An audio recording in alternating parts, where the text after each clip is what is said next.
Hey, Jolyn. Hey, what's going on? Oh man, so much stuff is going on, but it's about to be so much fun tonight. So I need to get my energy up. Just sip some water.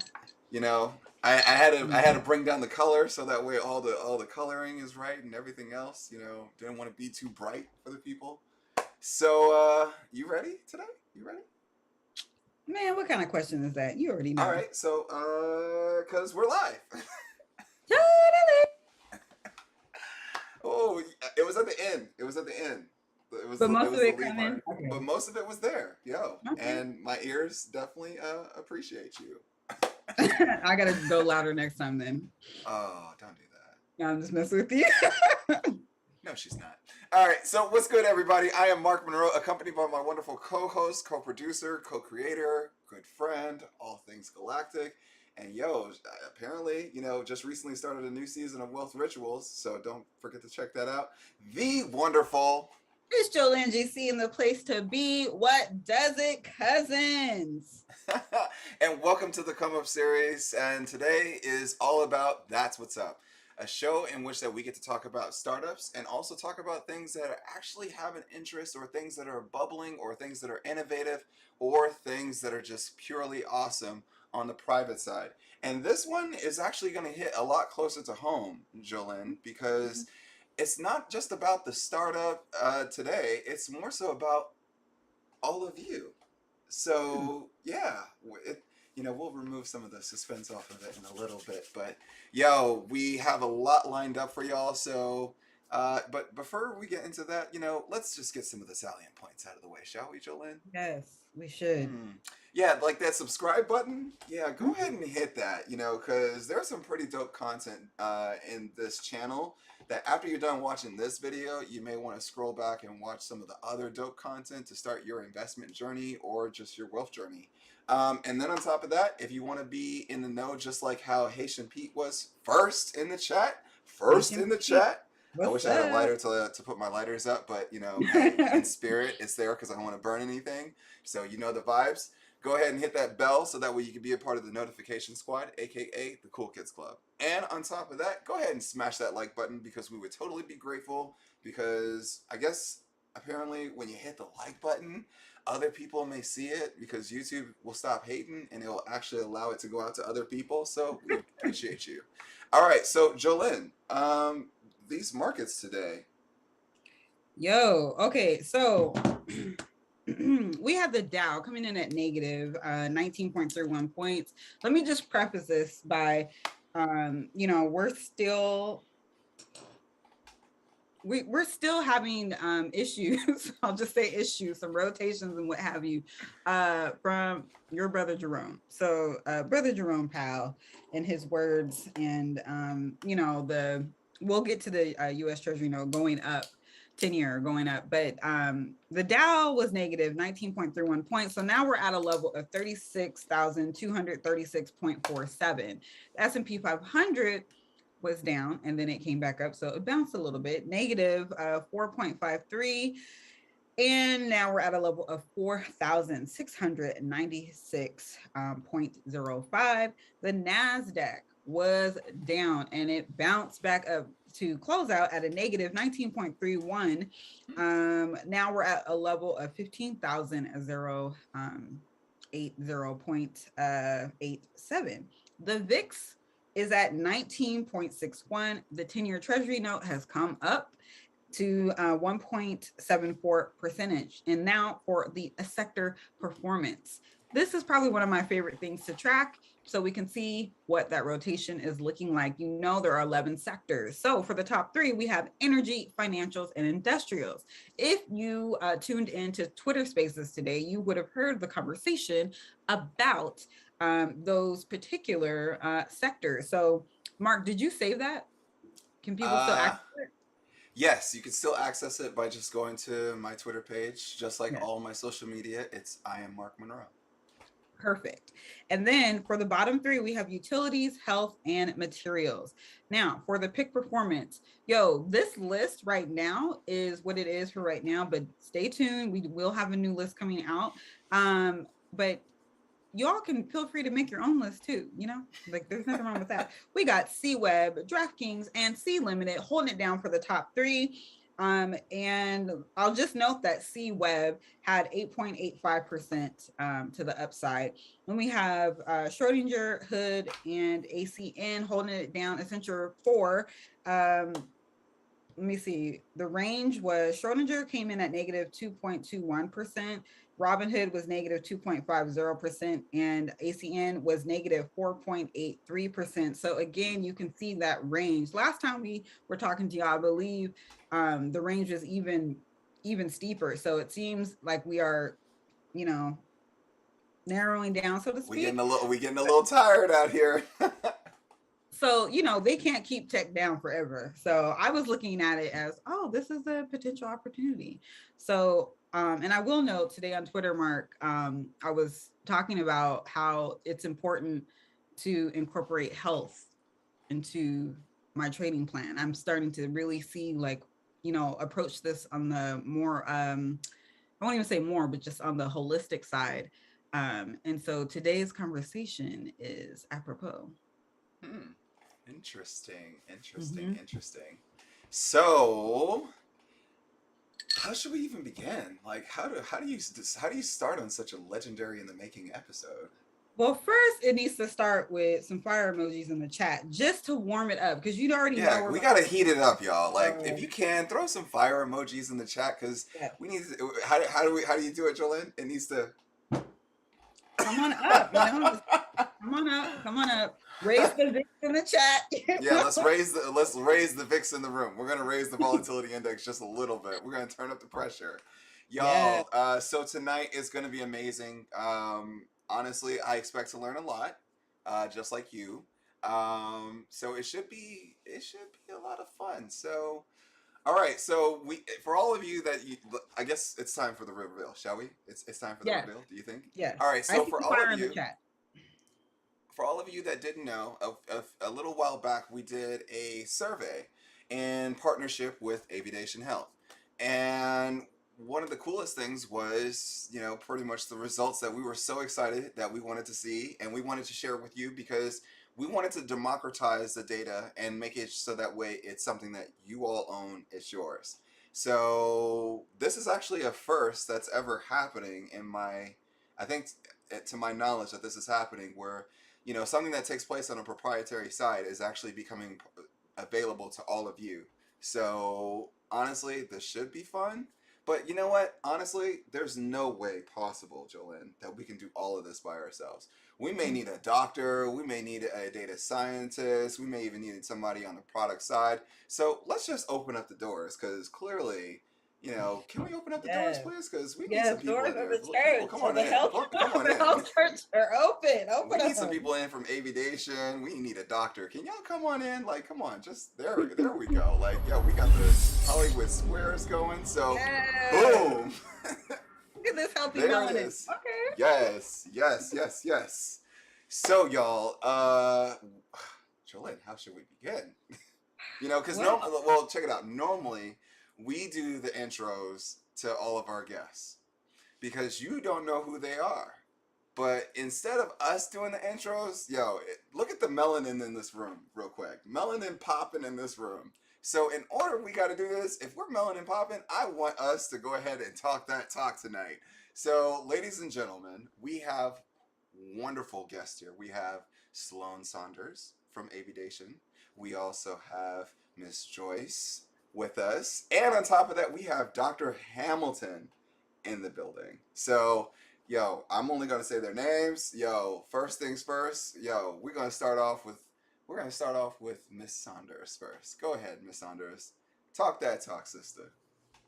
Hi everyone, my name is Sloan Saunders, and I'm so excited to be here. To give a little bit of a background and introduction to myself, I grew up here in the Bay Area. Yay area! Woo! If I have any people there. Thank you for that. I grew up swimming and really interested in health and sports. And so kind of took that into college. I went to the George Washington University.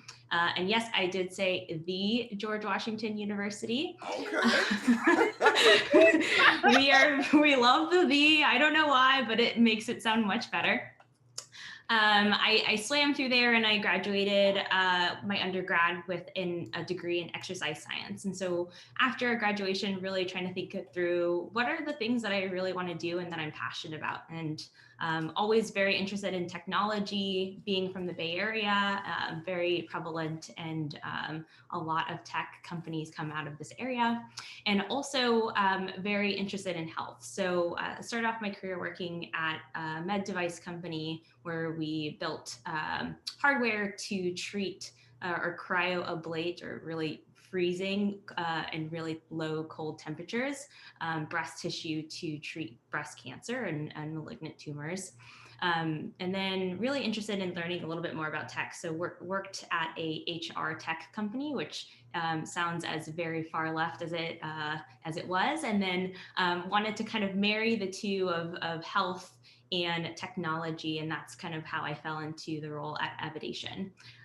Currently working as a senior manager of product operations, and I have a strong team of really innovative, interesting problem solvers, and we work within our product organization to understand, like, what are the things that are causing us to not be able to build effective, high quality, interesting, and engaging products? What are the things that are causing us friction overall as an organization? And how might we be able to work with different stakeholders within the business and sometimes outside of the business to really resolve that and enable us as a product organization to scale? So a really interesting role and very different than many that I've been a part of, and just really exciting. So thank you for being here. That's what I'm talking about. All right. We gotta keep it going. We're gonna play like Hollywood Squares. Who's next? It's that random. We're gonna give it to the Dr. Hamilton. What's good, brother? What's good? Hey, I'm Dr. Hayden Hamilton. I live in the 206. I'm up here in Seattle, Northwest. I was born in St. Thomas, so came to the Northwest when I was a baby. I did all my training, medical school, residency, fellowship, etc., at the University of Washington here in Seattle. On my work right now, private practice physician. So I work for myself and I care for mostly people that look like us, and that feels like lovely work for me. So Black folks, other POC folks, and a lot of queer folks, and just finding ways to care for them around chronic pain and in mental health. Most of my work right now is in mental health. So a lot of work around anxiety, depression, and a lot of the overlap for us in identity, how there are extra layers for us. I'm sure we'll get into that. And I used to teach at the University of Washington School of Medicine. Actually, that just ended here in December 2021. So I was a clinical instructor. So I've done a lot of teaching. And now most of my work is just caring for the people. And I said before, that sweetness for me. So good to be with you. Dope. Dr. Hamilton, you totally forgot to mention one of the key things. You're a come up cousin. He is. No, he's training. You guys don't even know, but he is a come up cousin. Man, he is out here. And on top of that, here's one thing that y'all don't know. I'm gonna spill the beans. Dr. Hamilton is also the mastermind that also helped Jolynn in getting prepared for a specific type of competition. Yes, y'all. She actually, never mind. You gotta have a team, okay? You really she want had to a win. whole hell squad with her. And of course, last but definitely not least, we have the wonderful Miss Nortey. Hi, everyone. I am Joyce. So I am actually from Winnipeg, Manitoba, Canada. So shout out Peg City. I am Ghanaian. So I am a proud Ghanaian mama, so Canadian Ghanaian, but I now reside in Oakland, California. I've been here for a long time. So Oakland girl. It's a Bay Area. went to University of Minnesota for undergrad for psychology, the move to the Bay, started my journey for my career in social services, being a social worker for homeless families who are street and shelter dwelling, then kind of moved back into my scientific world where I am a clinical researcher. I worked in the pharmaceutical land in clinical drug development for many, many years, mostly in oncology spaces. So solid tumors, lots of cancer therapies, chronic pain, immunotherapies, things of that sort. And kind of just really wanted to take my love and passion for diversifying clinical trials and making trials more innovative, making them more diverse, and moved over to the biotech space where I currently work at Evidation. I'm the director of clinical research, have a wonderful, wonderful team working cross-functionally. Shout out to my team, Clinical Research Evidation, who's also tuning in. And yeah, I just really, really have a passion for helping everyone with their health, their behaviors, making trials and healthcare more accessible to the world, to people who look like us. And that's what I try to do every day. So it's my high level background. So happy to be here. Well, this is such a treat. I mean, even just visually, okay? Visually, it looks immaculate. I So. love this. We definitely have to give a huge shout out to Joyce, and we have to represent the kente cloth that she's repping in the building. Yes. So yes, let's do it. All right, y'all. So to my mom who made this for me. So. All right, so y'all, we did the survey, and today we get to do the unveiling of this survey. So this should be very, very interesting to see exactly what the data is. Are y'all excited? Because I know I'm excited. So we gonna learn some things tonight. We're gonna learn some things, and so let's take a deep breath and let us transition to. Wait. Yes. Before we transition, we just need to acknowledge this chat. It is lit, okay? I'm talking. We got folks saying, "Come on, Joyce." We got yay area, Ghanaian flags all over the place. Canada, melanin popping. Black excellence on the screen. Black Love excellence, this. all of that. So just need to shout y'all out. Thank you so much. All right. Here we go. And all right, y'all. So this is a wonderful presentation that we're getting ready to start. So Aviation did a analysis from the survey that many of you took. Excuse me. And so let's just get into it, shall we? Yes. Uh-oh. No need for accessibility. Nope, don't need any of that. All right, so here we go. All right, so here are some of the key findings in which that was discovered in the survey that was took. 128,000 participants completed the survey. Among them, 10.2 thousand participants, 8.3%. So we represent 8.3% total of the completions of the survey. That is dope. And here's an interesting stat. 864 were new members from the Come Up series, with 312 members identifying as being part of an underrepresented population. The average age in which that we saw was 37 years old, 72% female, 59% white. 25.7% of participants reported annual household income of 35,000 or less, and 31.5% between 35 and 75K. 26.5% between 75 to 150K, and 8.2% over 150K. So similarities and differences between the Come Up series participants and the survey population was we were more diverse than the general aviation population that completed the survey. This group saw an 8% increase in participants who identify as underrepresented people of color or underrepresented people, and a 9% in male participation, and a 3% increase in participants ages 18 to 50. So the relationship between financial hardships, access to medical care, and mental wellness, unsurprisingly, they said that we saw a positive relationship between household income and the mental health or mental wellness scores. On average, financial stress exacerbated feelings of stress, anxiety, and depression, particularly for those living in lower incomes. So is there anything, squad, that, that we should possibly, like, look at, or is this, something that we should be able to, continue on in our presentation? Is there anything that sticks out to y'all?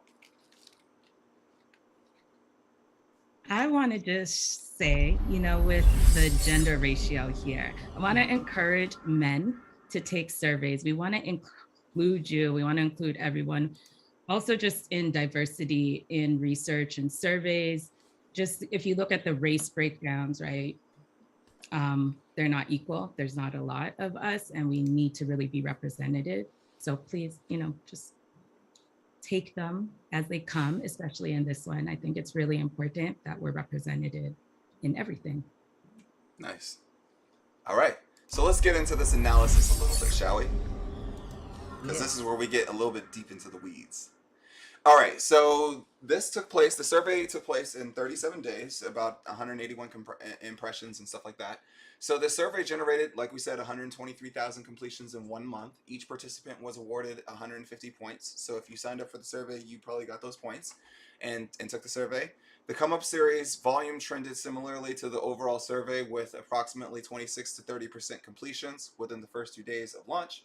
Slight peaks in completions observed on the 1st of November and 2nd of November following the October 28th launch show, and on November 9th, that Tuesday. So that was pretty interesting there.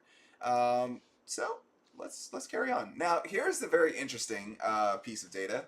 Look at the areas of demographics where we had the most amount of Come Up series members. So this kind of gives us an idea of where y'all coming from. Now, of course, this doesn't represent all of y'all in the blue spots, but these were the most dominant areas. So we have New York City, 1.2%, Chicago at 0.8%, Miami at 0.8%, and then Houston at 0.9%, and San Antonio at 0.8%. So it's pretty interesting as it pertains to participation level. Pretty dope. All right, so let's get into the demographics, shall we? So here's a breakdown of the survey participants, aka us. Among the population, 80% aged 18 to 50, which represented 3% of the overall population. 72% female, 9%. I guess it was among the population, down by 9%. 56% white, down 19%. 22% underrepresented, actually a plus 8%, so that's pretty cool. 40% college degree, down 4%, and 15% graduate degree, down 2.7%. Now, if you look at it across the board, you can kind of get an idea as it pertains to where is it that folks were coming from, and ultimately what, really, what was the race breakdown, what was the gender breakdown, what was the age breakdown, and then of course the education. Now don't worry, y'all, we'll probably try to make this available via link so that way it's tied to the survey. So very interesting. But did anything stick out to anybody so far, or should we keep going? Well, I will say that in the chat, the cousins were talking about the average age being 37. That was surprising to many. Look at y'all millennials, we out here.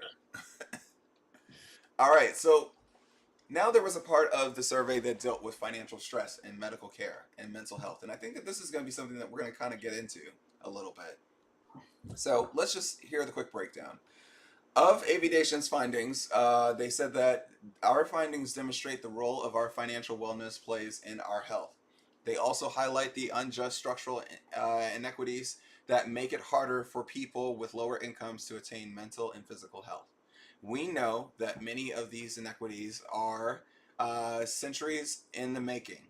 And while these systems might be outside of our personal control, there are things we can do to foster our own financial wellness and nurture our mental health along the way. Shedding light on where these inequities lie can help us be mindful of where our greatest needs are as a community and foster greater support. That is dope. Okay, so in general, most participants experience some level of anxiety and stress about their about their personal finances. Now, I want to stop here for a second because I think that this is a very real topic. Is there anything that anybody from the panel would like to say anything about this quote?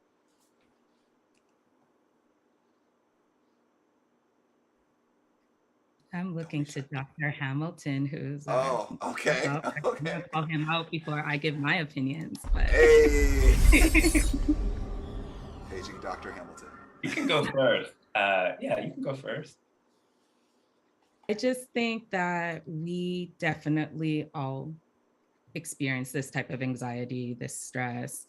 Finances have been hard for many people, especially in the pandemic, but I think things like that we are doing here, with community, just holistically looking at things, improving our access to health, acknowledging mental health is really something that we should really, clap for everybody who is acknowledging their mental health in these times. And I think it's just part of life right now, with all the uncertainties. And yeah, it's normal. It's something we all experience, and we should come together as a community to continue to work through these things. Facts. Can I, before you go, Dr. Hamilton, I do want to say something about the context of the survey. As you all see the numbers.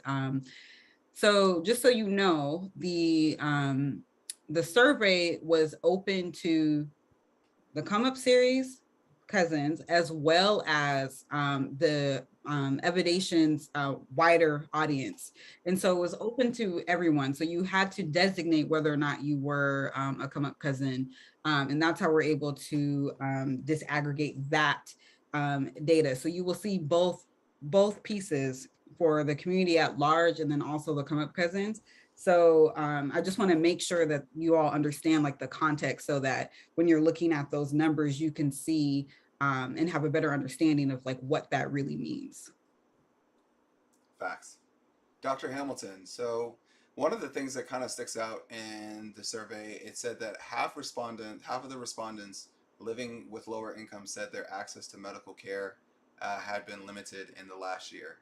And how does that play when we think about it from, even if if we're gonna probably add in also mental as well, how does that play a role in, say, for example, either the makeup or just in a person's life, and what type of impact can that have? Yeah, I mean, I think there weren't a lot of surprises here, right? I don't know that anyone is shocked by the data. And I think what it means is if systems are designed for other people or people with more resources, then just like this series is doing, we really have to be intentional about how we support and care for ourselves, right? It's 2022 now, and if we're waiting for other people to come along and make good decisions that really prioritize us, I think we will be suffocating. If we think about holding our breath. So what this team is doing is really prioritizing us with our own data, and then using that to guide what we do next to care for ourselves feels like good work to me. Because we really have to start to be engaged in managing our own healthcare initiatives rather than turning that over to other folks, because they're not really thinking about us, or they're thinking about us like everyone else.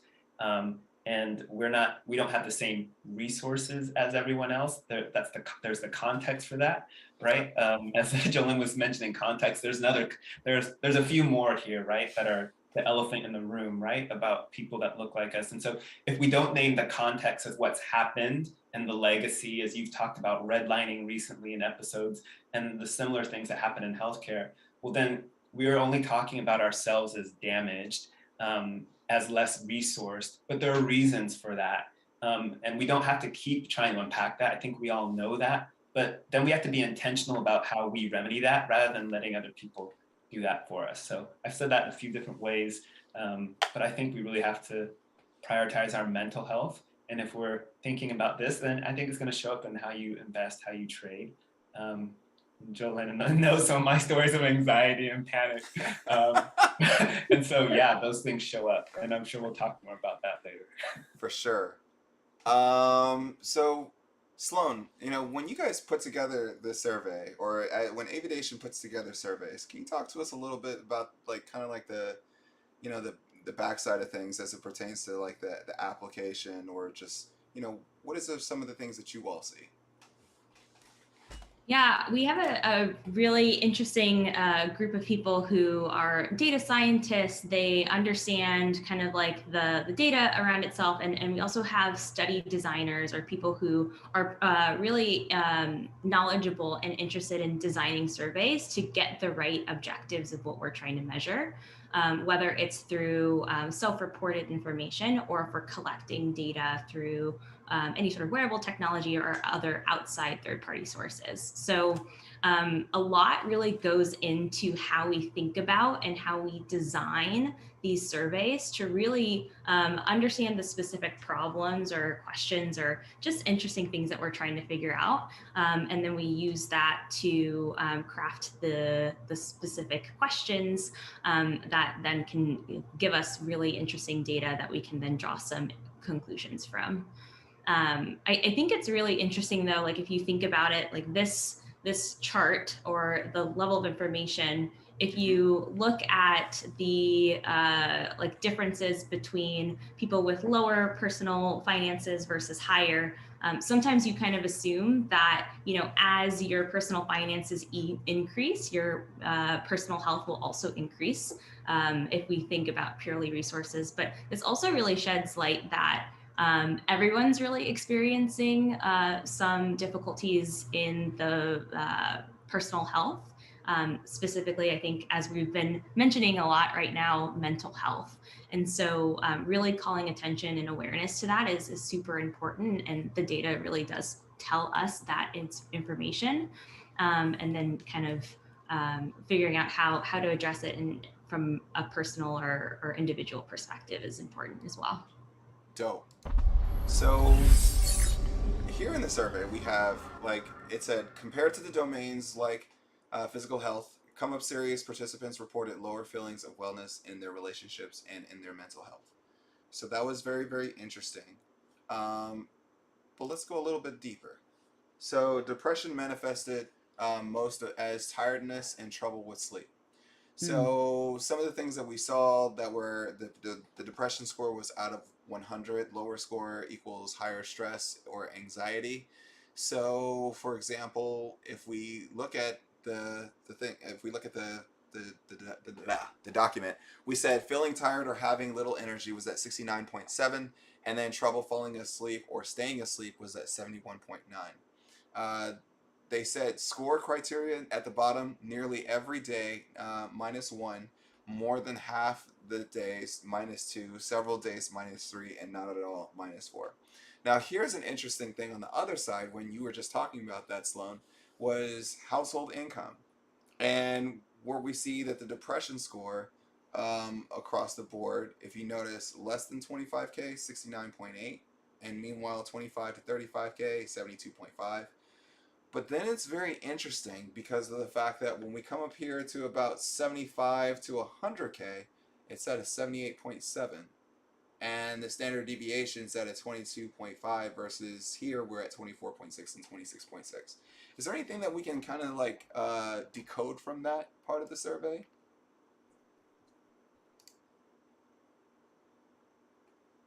From a data scientist perspective, possibly?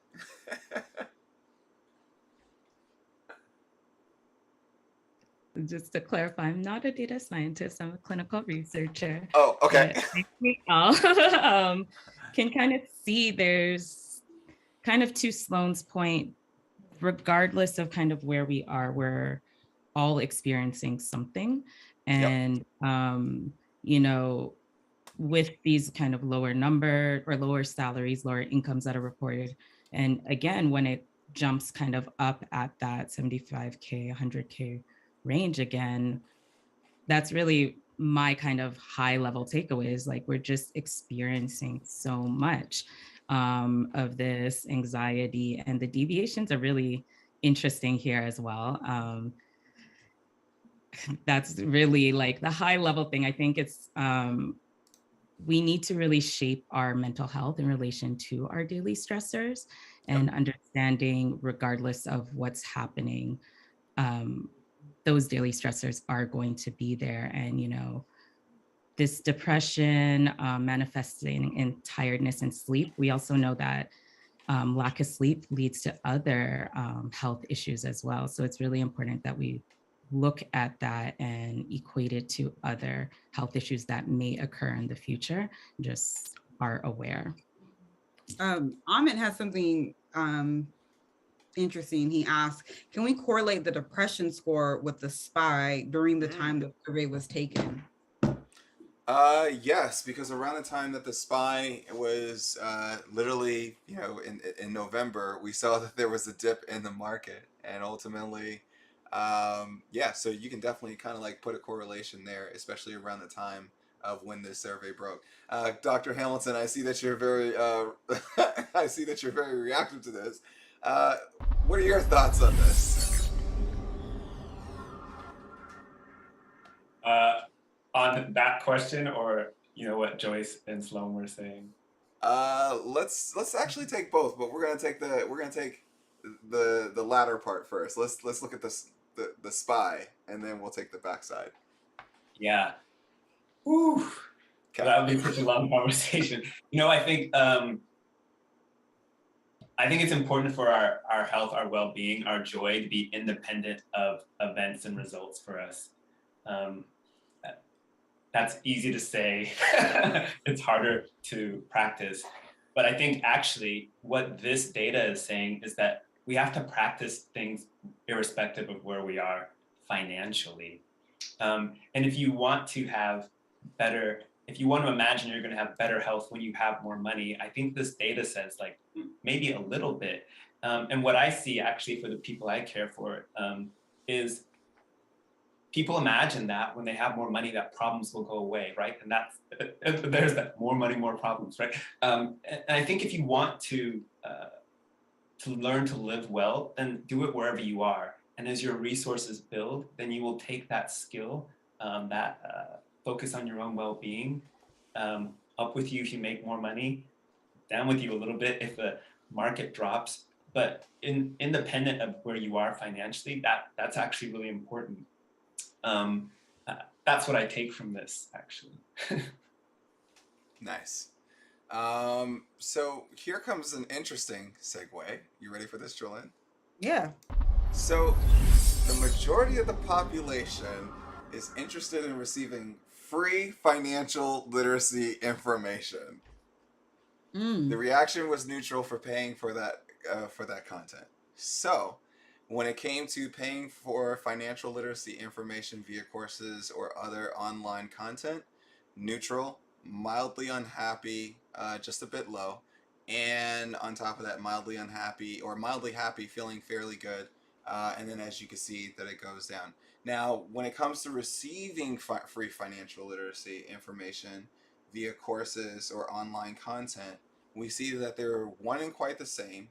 But then at the same token, there can be a little bit of mild unhappiness. But at the same token, we see mildly happy results too when it comes to receiving financial free literacy. Now, the other thing is that I think that we kind of saw that essentially that the data was kind of like, if you look here, where it's a little bit where we're at 0.1 and then we're at 0.05 and not even close to 0.1 yet. As you can see, very unhappy and very happy. So that's pretty interesting. And then here's the thing. Our net worth isn't our self-worth. There is a lot that we can... Yes. Wait, I'm sorry, but you can't just go past that yet. We need to stay on this side. Okay. Yeah, we need to stay on that. And we also need to talk about why that question was added in there. So if you could, share more about. Yes. So one of the things that what we wanted to know was we wanted to know how each and every single one of you felt, because we also had an opportunity to add some questions and participate in helping put together the survey alongside with Aviation.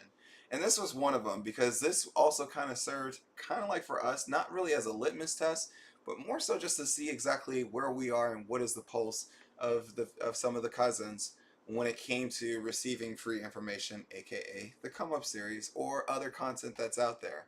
And this was a direct correlation as it pertains to what we saw within the data. We wanted to know what was the differentiation in the feeling versus having free content versus paying for course related content. And then that's ultimately how we stumbled across these results.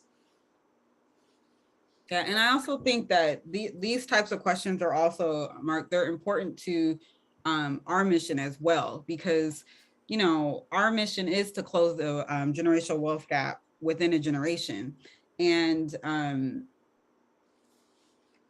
one of the things, the way that we see doing that is by providing access across the board, so you don't have the excuse that you can't afford something. And it's really important to us to make that so. You know, I always say, how can we charge the people who aren't free? We can't yet, you know, and not that we're moving towards charging. I don't want you guys to think that, but this data is really interesting, especially in this context. And then also keep in mind, like, who took the survey as well. So that, you know, plays a big part in how these answers are presenting. Yes. So, question. Can we draw any parallels here, Dr. Hamilton? Like when we think about it from a mental standpoint, or even psychology. yes. Say more about in the question for me about what you're thinking. So, for example, like when we think about it from from a psychological standpoint of having something for free versus paying for something, you know, what do you think as it pertains to like the things in which that we value? Like do we value things in which that are free, or do we value things in which that we pay for? And wait, and then let me add a little extra into that too. Also, the context being, well, you know, I want some answers to. Also, the context being that when it comes to our finances, the data is showing that there is this stress. And so is there additional stress for having to, you know, come up with the money to pay for something when you're trying to break through as well? So, I mean, that's where I'm leaning towards, but, you know, I would love to hear your thoughts on, you know, the intersection of mental health, trying to survive, all those things that we talk about. Whew. You have to remind me about the different pieces here. I'm not trying to skip any of them.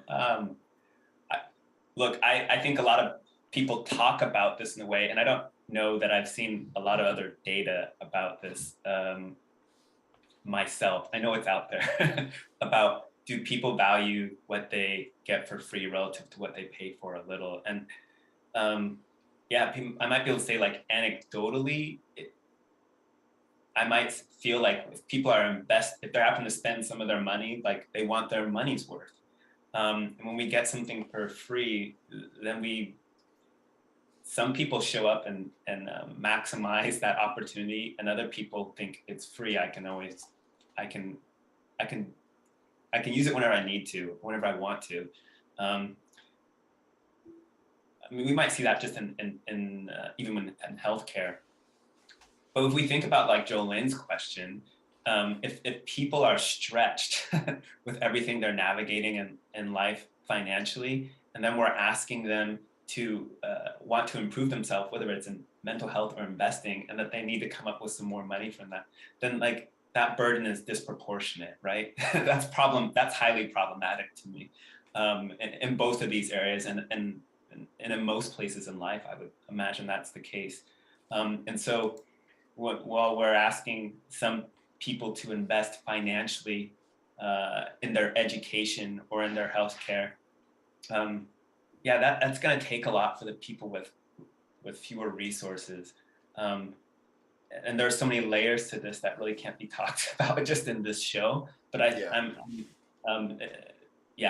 if you're a parent, if you're a single parent, if you have a large family, if you're caring for a multi-generational family, and on and on. Oh yeah, and then there's identity. And are you breaking through as the first person like you, irrespective of where you are, whatever industry?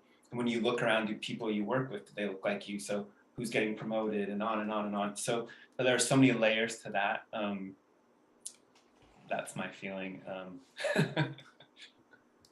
Can I add in a little there? I think For sure. another way to say that is, we are naturally harm reductionists. So we are going to do the thing that causes or takes away our harm the most. So like we will try to meet our basic needs. So, we will try to get housing and food and shelter and things of that sort first. So when it comes to things like paying for a financial literacy course, is that part of our basic needs? Is that something that will reduce harm right away? Yes, in the long term, but a lot of people, and depending where you are with all those layers that Dr. Hamilton mentioned, makes it really hard for that to be prioritized. So I think we just really try to meet our basic needs the best we can. And then also to what you said, Jolene, sorry. We also sometimes prioritize things that cost money, and that's just who we are and have been conditioned to be as a society. So it's an intersection of those things and just really being aware that they exist within ourselves and improving from there. What's really interesting about this, and obviously we will not be able to cover all of this, in this show, but it makes me think of identity. And Dr. Hamilton, you brought this up as well. Does our perspective of how we see one another and even how we see ourselves play a role in where we place value? Like if something is free and you are used to or conditioned to having to outlay cash to show the evidence of value, like what is that like when your identity shifts in such a way that you are the value, you hold the value within you, and because you hold the value in yourself, you're able to create and reproduce value over and over and over again.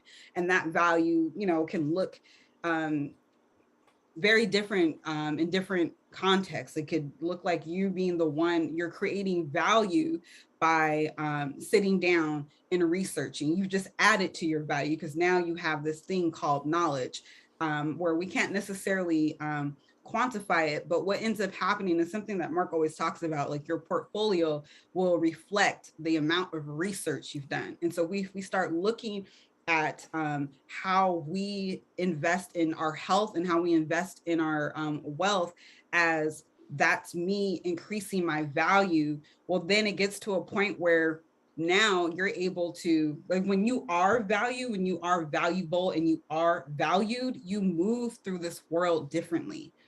And again, there's a whole path we can go down, and we won't have time, but as we're talking about this, those are the types of things that come to my mind immediately.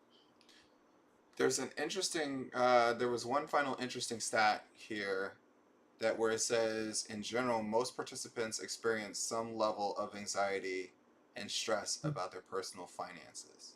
In the survey, it says this was more acutely felt among those living with lower income. But let's talk about that. Like let's finish off this episode on this note, and then I want to talk about like some of the things in which that you guys can think of, like, Dr. Hamilton, what are some of the mindset things in which that how is that we can overcome, some of those areas of stress? What can we do? So I guess the biggest question is, I guess let's take it from the backside first, Dr. Hamilton.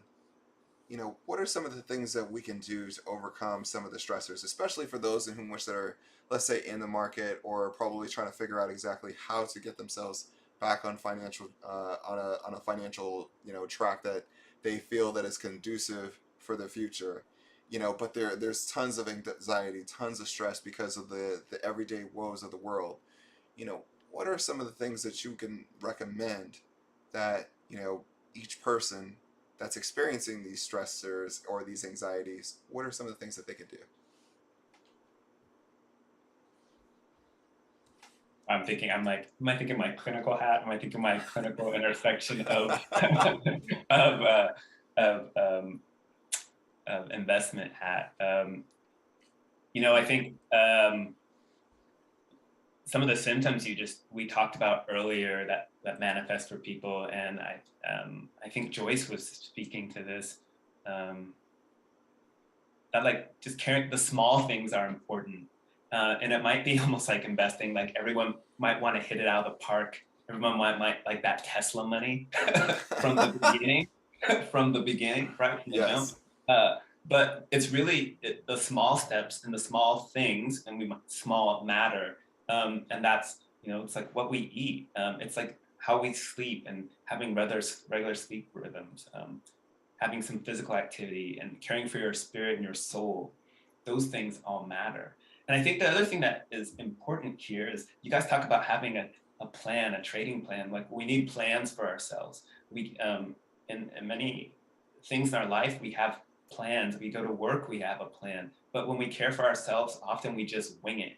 And Jolynn, we made this joke about Jolynn and this competition that she was doing this summer, but she had a plan, right? And she stuck to it. And so having a plan is helpful for us because it means we don't have to keep making decisions all the time. New decision. If you have a plan, you can be like, I feel panicked, look at the plan. There's a default, stick with it. You don't have to keep tweaking things every day unless your plan's not working at all.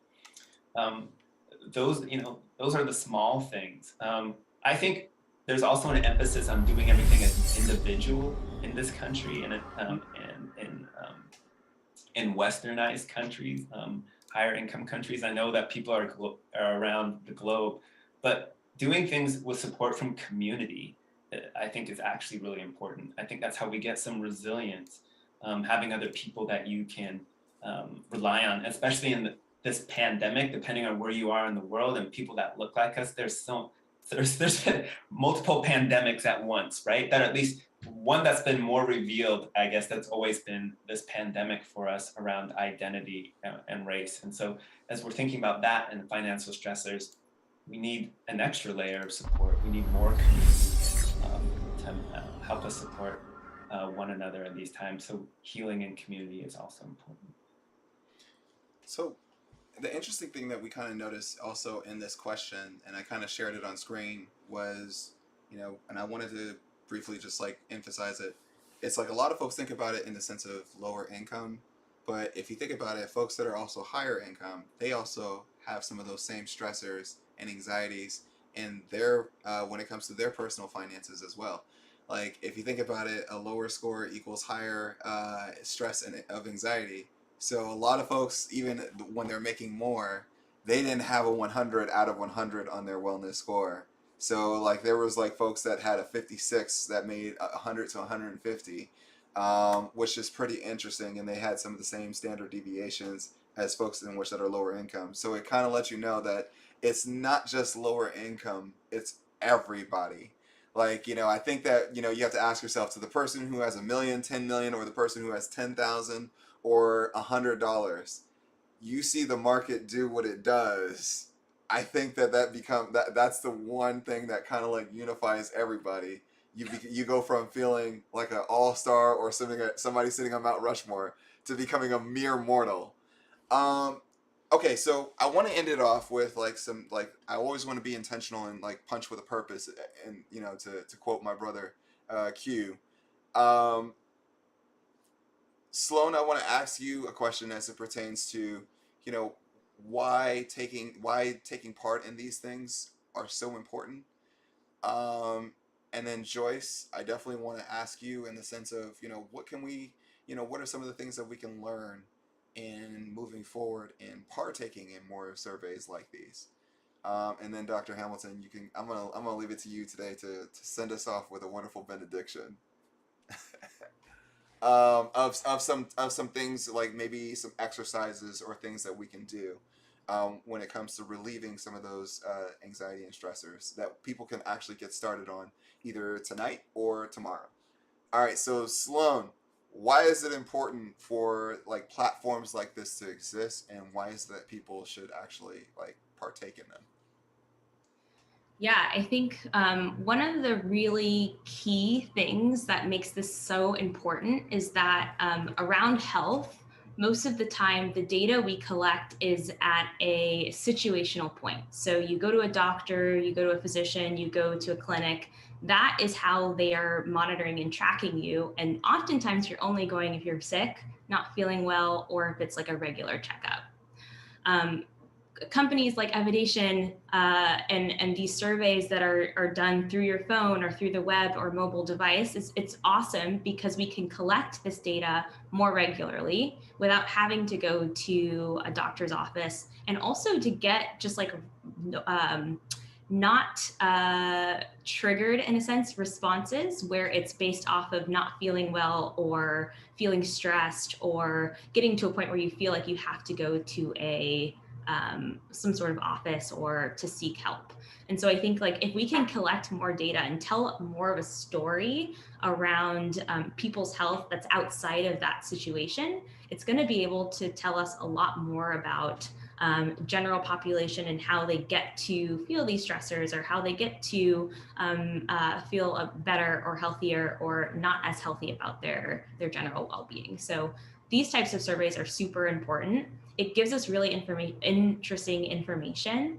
And also it's, I mean, we look at this data and it tells us the baseline is that everyone is not feeling very strong physical health and mental health.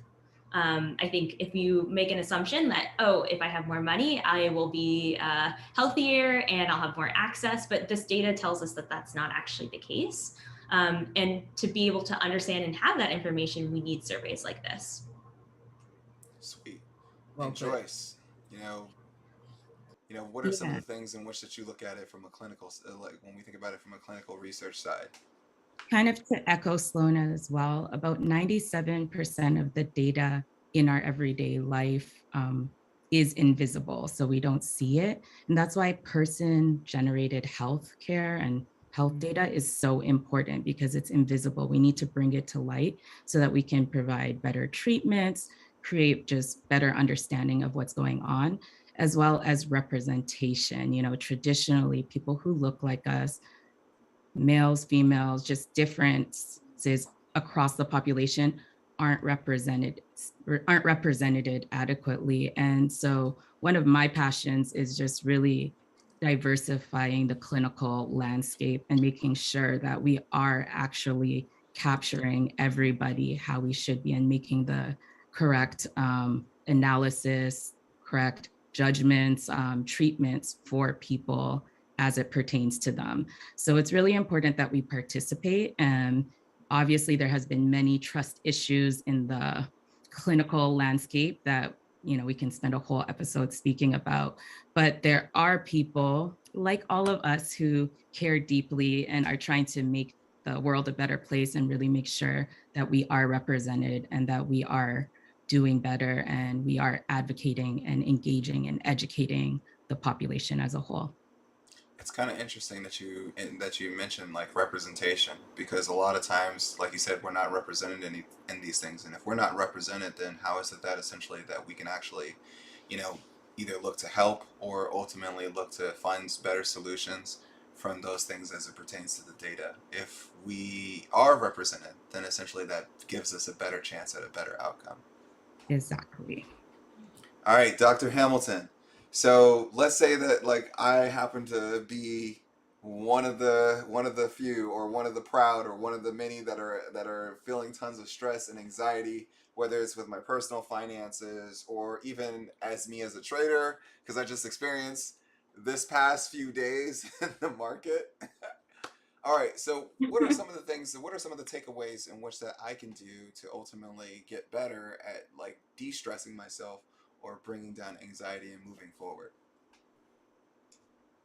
Yeah, good question. I think there's I'll repeat some of the things I said before. I think even we need to learn that sometimes our bodies tell us what we're feeling. Sometimes people are waiting for this cognitive signal of like, anxiety is not going to come through your mind usually like, this is anxiety. But get to know what you feel in your body, whether you get nausea, whether you get back pain, joint pain, headaches. so that your body is always telling you what's happening maybe before we cognitively left brain know it. So once we are able to have the awareness of what we feel in our body, then we also need to be like, okay, I want that to stop, but what can I do to help myself feel better? So what are the things that really get you into a better mindset, whether that's passively or actively? So sometimes maybe we're thinking about how we're, like I said, spending time with community. That's maybe hard to do safely now for some people more than others, depending on where you are in the world or how things are evolving with the pandemic. And so it might be hard to keep using technology, but I encourage you to use technology rather than not communicating and interacting with folks. Find ways to also be connected across generations. So, as we talked about, most of these people here that complete the survey were around age 37. So are you connecting with those younger than you? Are you connecting with your elders? Those are important things that are maybe more challenging in this time. Find ways to share what you're feeling, what you're going through comfortably. And you might not want to have all your business in the street with all the people, but who can you be in community with? Who can you communicate with what you're feeling about the other stresses in your life? And those are, even if they're financial. Because we want to normalize sharing instead of having the stigma of holding on to all of what we're feeling until we explode, or until maybe you make a rash decision when the S&P or the market drops and you're like, those are things we want to avoid, right? So know who you can rely on. Know what else you can rely on. Maybe you're a spiritual person, maybe you have a faith community, maybe you have a spiritual practice, even if it's not religious. Who are your mentors? Who are your coaches? Who are your trusted family members and friends, and other people in your community? I say find ways to be outdoors. I'm sure everyone is trying to do that, depending on which hemisphere you're in. That might be harder as the weather is evolving, but really to be connected with creation, I think that also helps us rejuvenate. I'm not telling everybody to go hiking, but just being outdoors, going for a walk, being in a park, depending on what your weather is doing. Find ways to establish a routine. Have a plan. How can I do that? I think people should actually write some of these things out, maybe just in bullet points, doesn't need to be pages and pages, but what are the things I can do? Who are the people I can rely on? So that when you get in a moment where you're feeling anxious, depressed, or other types of emotions, you don't have to come up with what you'll do to care for yourself. There's this idea in business of like opportunity cost, that you can only use a resource or something on one thing at a time. And so if your mindset, your mental energy is on navigating whatever you're feeling, then you're not also at the same time going to make good decisions about what you can do to care for yourself. And I'd say the same is probably true about finance, right? If you're feeling anxious or depressed, like maybe you're not going to be able to have the mental resources to make the best decisions you would otherwise. That's what's up. Well said. So, and notice how I ended it off with "That's what's up." Oh my gosh! Oh, Mark. But wait, you can't end it yet, because Brian, the historian, brought up a good point about this. One of the slides, slide 18. Okay. Slide 18. Okay, I need some help here.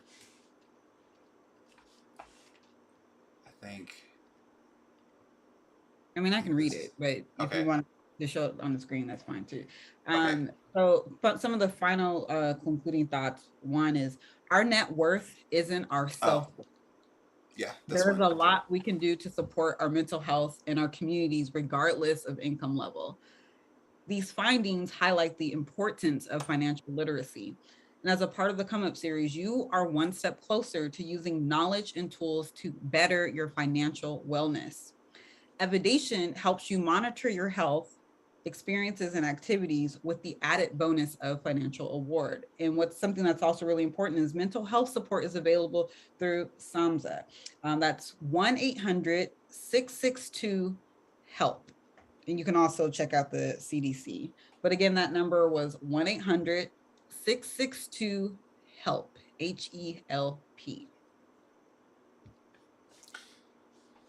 And that concludes this wonderful survey that has been taken. Y'all, thank you so much. Sloan, Joyce, and Dr. Hamilton, we appreciate y'all so much. Don't ever be strangers. You guys are always welcome back on the Come Up series because, this episode was a definite that's what's up. If you notice that wasn't rehearsed, it just actually came out. And it was a lot of the things in which that you all had said, truly, truly resonates. For those that are on your journey, it's going to have a lot of ups and downs. It's going to have a lot of anxieties and stressors. So a lot of the things that Dr. Hamilton has given you are key components. Some of the things that I do is I take a walk, or sometimes I just go talk about it, or I journal it. I have a strong support group when it comes to things in which that even my mind sometimes gets locked up. And believe it or not, me, Mark Monroe, yes, my mind gets locked. And when it's locked, nothing can happen until it unlocks. Another thing that really hit home was what Sloan had said was, these things have got to take place in the sense as it pertains to collection of data. And it really helps put together further solutions and everything else, and just the factor of being able to know. Knowing is many times like one of the key components to winning the battle. So huge thank you there. And of course, Joyce, thank you so much, because that 97% stat, can you just go ahead and spit that again for the people, because they need to hear that again. Only 0.003% of symptoms are actually visible. So 97% of symptoms and what's going on with our bodies, within ourselves, is all invisible. So that data needs to be surfaced. So that's a lot of percentage. And there you have it. Y'all, thank you so much for rocking with us. It's been real. I know that y'all have got some evenings to get to. Y'all are awesome. Y'all throw the fire emojis in the chat, because we definitely appreciate these wonderful black minds. And like I said, melanin was popping in the room. I hope that you all were able to take something from this episode. And definitely, we will see y'all in the next one. Until next time, we got to figure out which kind of... Wait, before... Hold on. Wait. We got to do that, but also, Mark, we got an announcement. Okay, so first things first, let's get to what type of cousins are these, because officially they have been knighted. So thank you for everybody that's been sticking around, because we're about to find out what type of cousins they are. So starting off with you, Joyce, what cousin are you? I'm the travel cousin. I just be on planes. So I'm Auntie JoJo, travel girl. That's me. All right. Okay. And then Sloan, what kind of cousin are you? I'm the sporty cousin. I am being really active. I'm playing sports. I'm in my yoga pants right now. We're comfortable. We're sporty. It's all good. Okay. All right. And Dr. Hamilton, what cousin are you? Yeah, I feel this is connected to what Joyce said about you don't see most of the symptoms. I'm the hot tamale cousin, aka the red pill. Oh!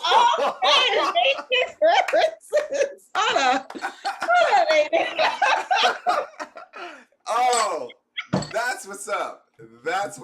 All right, Jolene, we got an announcement. Let's hear it. Yes. Y'all, okay, so you know how we've been rocking with Supplemental Sundays. Supplemental Sundays are gonna take place again this Sunday, 5 p.m. PT time, and then 8 p.m. Eastern time. And also the topic is technical. So guess who will be tuning in? Y'all know my relationship with technicals. Okay, so I'm excited to learn as well as test out the things that I've have been reading about. So I am excited about technical. So if you all want to know more about charts and ting, you need to be there and tell a cousin, tell a friend, tell everybody, uncles, aunties, make it be multi-generational. Or you need the knowledge from elder generations as well as your young folks. So let's get it all together. So I'll see you all down to the comments. I'll be there. And I'm really excited about that. Thanks to TiVo and AJ for hosting such a great show. All right, so there you have it. There's our announcements. It's time to go. We thank y'all for rocking with us. Until next time, I'm Mark Monroe, accompanied by. This is where our cousins speak up. Our newly united cousins. A hot tamale cousin. Travel cousin. The Sporty Cousin. And you already know I'm jolyngc, and the place to be super duper wealthy and healthy. Ooh, I like that. And this has been your come up, aka That's What's Up. We'll see y'all next week on Tuesday, and hopefully you tune in on Sunday for Supplemental Sundays. We will see y'all in the next one. Peace, y'all.